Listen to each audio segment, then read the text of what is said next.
The Philippines actually has been investing in China for quite some time now because we have a very, very big Filipino-Chinese business community. So that I'm sure they will continue to further invest in China. And at the same time, China is also now investing more and more in the Philippines. So this has been a win-win solution for the developing world. So what I can say is that China's reform and opening up has been really a boost for the economies of the world, and especially the developing economies. The world should look at China's rise as an opportunity rather than a threat. Well, in recent years, we're seeing this rising trend of anti-globalization and free trade. So what is your take on it? Do you see it as the end of globalization? And what do you think are the way out for the Asian economies under this new context? Historically, the U.S.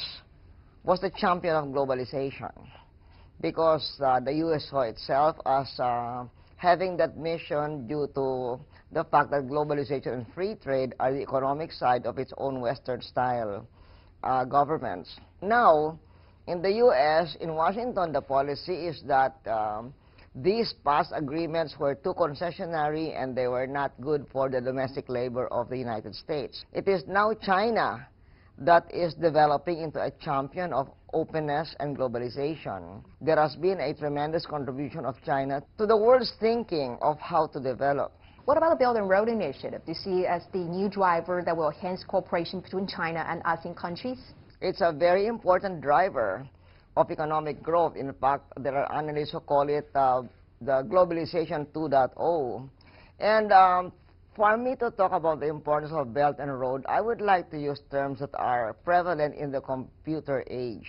We were talking earlier about trade agreements, and that is important for liberalizing trade and investment, and that is the software for liberalization, for the world to develop.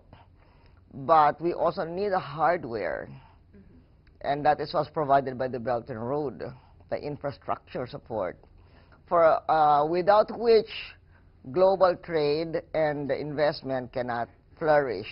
So that is the role of the Belt and Road, providing the hardware for the opening and reform of the software.